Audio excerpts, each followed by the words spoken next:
The 24th edition of the Maralal Carmel Derby is a hotspot for local and international tourists who tour the region in order to engage in sport and trade opportunities that the Northern Frontier District has to offer, with over 5 nomadic communities showcasing their nomadic culture.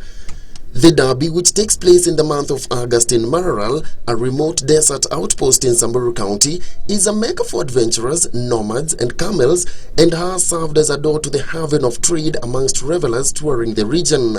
Carmel Derby is an international sporting event. We are glad we have partners. We are glad KTB has really sponsored the event.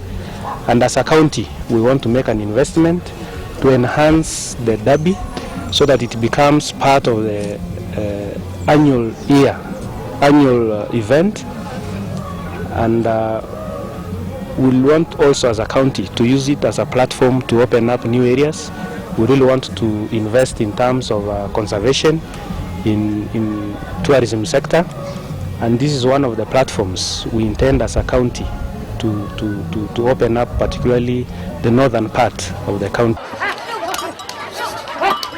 This year's event attracted over 10 international countries, which saw tourists engage in trade over Samburu, Pokot and Turkana cultures, among others. In terms of tourism and opening up the northern region extensively. And that is one event which we believe as the board will continue marketing with our international partners also, to ensure that the county's tourism product is extremely and highly becomes a niche product all over the world and become an international event where it is known. And it is already an international event. It is known that it takes place during this time. As we've already seen this year, we've had people from Germany, we've had people from Japan, we've had people from Europe and US who have actually taken their time to come to this event.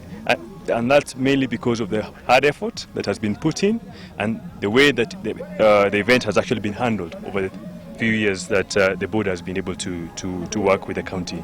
Not only a sport, but the locals also expected to benefit from this particular event, which is a non-profit one, by boosting their livelihoods through enacting trade activities such as the ones we have here. The event, which promotes the opening up of Samburu region to tourism in order to enhance the economic status of the people by tapping trade opportunities between the locals and the Western countries. The turnout is quite large compared last year. I think we had about 16 countries, and about this year, as the governor was indicating, about 26 countries, which have actually already, if you actually even see, in addition to that, we have local tourism, meaning that people from the local communities, the town, the hotels, as you already know, been already sleeping in the town, they're already full. So we are actually bringing local tourism, and people are actually coming from Nairobi. They've actually realized, apart from normal rugby events, there is a Carmel Derby which is taking place, and we need to drive up there to stay with the community, learn about the community, appreciate the community, and through that we have an integrated system of actually promoting Kenya as a tourist destination. Absolutely. Culture has proved to be a very vital aspect for these particular communities, with very many of the locals looking to capitalize on their returns by actually selling their artifacts to tourists.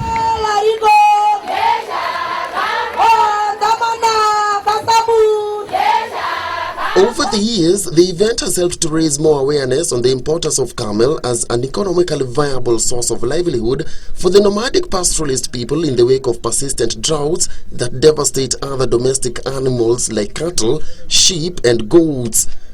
Apart from being a business venture and a sport, the non-profit event has seen the community raise money for educating needy pastoralist children, promoting girl-child education and supporting children with special needs. Michael Gichuki for the Business Defined.